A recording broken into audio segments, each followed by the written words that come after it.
Hello fighting game fans and welcome back to another overview. This go round I'm going to take a look at a very controversial fighting game. And that controversial fighting game is SvC Chaos, or better known as SNK versus Capcom. And the reason why I say it's controversial is that a lot of people are split on this game. And I believe the split is due to the Capcom fanboyism. Because while there's faults with the game, don't get me wrong, I'm not going to say that there isn't. But a lot of the criticisms saying the whiny bitchy, it's not pleasant play like Street Fighter, or they don't sound like the Street Fighter characters. Well, pay attention, it's not supposed to sound like Street Fighter or play like Street Fighter. It's supposed to play like a SNK fighter. In other words, is that, and I remember one of the criticism was from Game City when that Chun-Li didn't sound like Chun-Li because she's not supposed to. Pay attention. In other words, this is SNK's take on the Capcom universe, not Capcom's take on the SNK universe. So you have to look at things from that end, and that's what people are not looking at. But anywho, the game came out in 2003. It's rated at 708 meg, and the thing is that it's actually a pretty decent game. I'm not saying it's not without fault, by no means, but the thing is, it's not as bad as what people are saying, and it gets a lot of hate for no reason. But the faults I'm going to say are, some are pretty serious, some are just very minor. Alright, let's get into this game. Alright, also in here, if you have the Unibios, you can actually select the hidden bosses, Blood and Mai's Bouncy Titties. So the thing is that you can get extra that. If not, it's kind of hard to get all the other stuff and all, which is a pain in the ass, unless you have the MVS copy, which comes with everything. So, yeah, let's just go. Moves are basically set up, like I said, they're very much set up very much like Capcom versus SNK, the first one, in a mix of King of Fighters, where you're using, let's say, I'll pick Mai, what the fuck. You're using the joystick and a corresponding button to either create, let's say, a light kick or a medium kick. And that's how, basically, it compensates for the Neo Geo only having 4 buttons. And which is actually very similar to the layout of Capcom versus SNK, the first one. And one thing I do like about the game, though, there's a lot of dialogue between the characters, and it's different. So it's not that, everybody says the same thing. Every character says something different, and which is really cool. I think it actually adds a lot to the game. It adds the personality, like that SNK personality that a lot of people are familiar with. Okay, as far as graphics are concerned, the majority of the sprites are recycled from, let's say, King of Fighters games.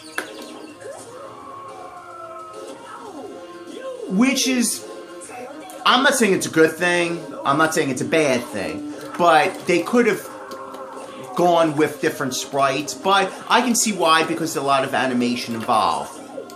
Now, the one thing that are new is a lot of sprites here. The Capcom sprites are all completely redone. And I think Earthquake is a new sprite, because his looks a bit different than he did in Samurai Showdown. So the Capcom sprites look fantastic. I think SNK did an absolute awesome job with the artwork, giving them a very realistic type of look. And I think that's where a lot of people are kind of mad at SNK, because in some ways, SNK made the characters look closer towards the original Street Fighter characters, and it gave them a really realistic type of look. And I think it works really good, and in all my opinion, I think they did a better job on the characters. Now, criticism as graphics is going to be the backgrounds. Not all the backgrounds are up to SNK standards, like they used to be way back in the day before they were Playmore.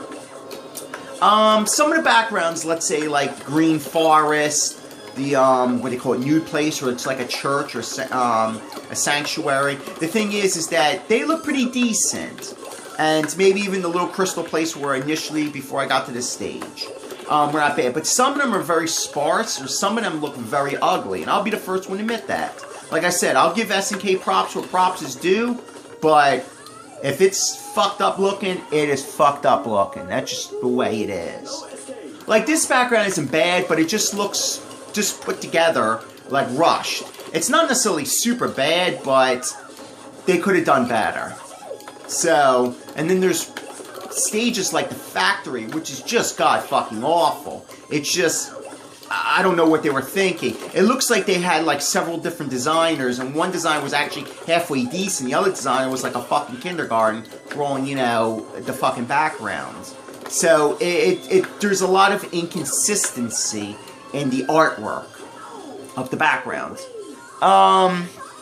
What else can I say? Like I said, the characters are decent, some of the backgrounds are shit. Now, as far as control-wise, the control is pretty decent. The only thing with it is you gotta get used to the button layout, because it plays very much similar to King of Fighters, but plays, again, similar to Capcom. There's a lot of animation, and that's where the card actually can show where the cartridge of the 708 megs went, is because of the animation of the characters. Because it's not only so much wind pose and stuff like that, but you have, like, using the directional, the joystick and the corresponding button and all, and by using that, you can produce a different result, whether it's a light kick or a strong punch, a medium kick, or go into another move. And this game focuses a lot on different moves and combinations and cancels. So, it's a game that's made for the hardcore fighters. It really is. Just a lot going on, and which is a good thing. Here's the sprite of Sagat, and he looks really cool. I just like the realistic look of the characters. And like I said, it focuses on cancels, supers, exceeds, and exceeds is where it's kind of like that Street Fighter, where it goes into that starburst type of what you call it, that starburst type of power move, which is really cool. Couple other things. The only other thing with the control that's kind of fucked up, but it's not really the control, it's in the sense of the balance of the game. The game feels like the game's license was going to expire like within maybe 30 to 60 days. So SNK had to rush out and put together this game in order to make sure the Capcom license didn't you know, expired. That's what it feels like. It does feel rushed. And I'm not going to deny that. It does feel rushed. But by the same token, though, even though it feels rushed in some of the art and graphics, it feels that there should have been more testing, because some of the characters are broken, particularly Dalsim. He's broken in a sense because some of his moves, like especially using his long limbs, won't touch anybody at certain points. And that's a test of checks and balances where it should have gone through a lot of testing to determine whether the game was fit for release or not. That's where I see a big problem is. That they rushed on the testing because possibly the license was going to expire too quickly. And they're like, yeah, we got to get this game out because that's basically because the licensing issue. And I believe that is 100% really what happened and all.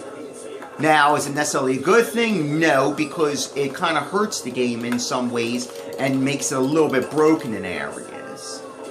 And then if there are points in the game where some of the characters seem a little bit stronger than others and the balance is a bit off, but I mean, that's in a lot of different fighting games, but this game does have that issue, and I'm not going to deny that. Like, some SNK characters might be stronger, or certain Street Fighter characters might be too strong. But, yeah.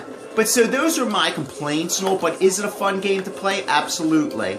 It is probably one of the funnest, there you go. It's probably one of the most fun games you'd ever play. It's just a riot to play, especially with 2 players, which is actually meant for. And that's something that, like I said, that Neo Geo excels at, is making games fun to play. All faults aside, is it worth picking up? Yes. The AES card can get really kind of pricey. Here's that fucking factory background that I hate. The MVS copy isn't that bad as far as price. So you can pick it up. You can also pick it up for the Xbox, the original Xbox, and the, what do you call that? The PS2 for the Japanese one. So there are options and choices besides emulation if need be. But you should definitely give it a try. I think you'd have a good time with it. I mean, true, the graphics look dated. You know, they have that kind of gritty, grimy type of look to them. But it's definitely a really good game that I believe people should check out and give it for what it is. But most of the criticism is due to that fanboy bullshit. And, you know, like I said, you have to judge the game based on its own merits rather than whether it's supposed to be a particular company. It's supposed to be like a particular company's fires. No, it's that particular company's take on it. Now, whether it's a success or failure, it depends. But I really enjoy the game, and I like what they tried to do with it. And, like I said, I have the criticisms, and I stand by them. Because, like I said, it's not a perfect game, but it's still a really enjoyable one. So, yeah. Alright then, I'm going to leave you with a bit more gameplay, and I'm out of this bitch. Take care.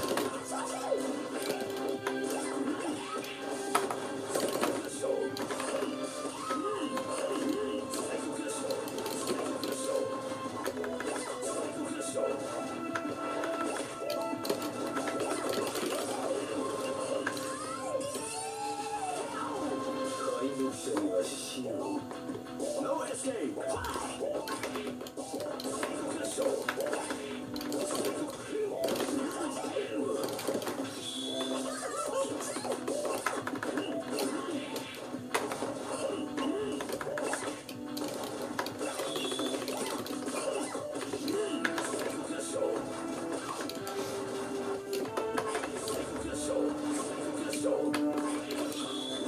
Alright then, take care.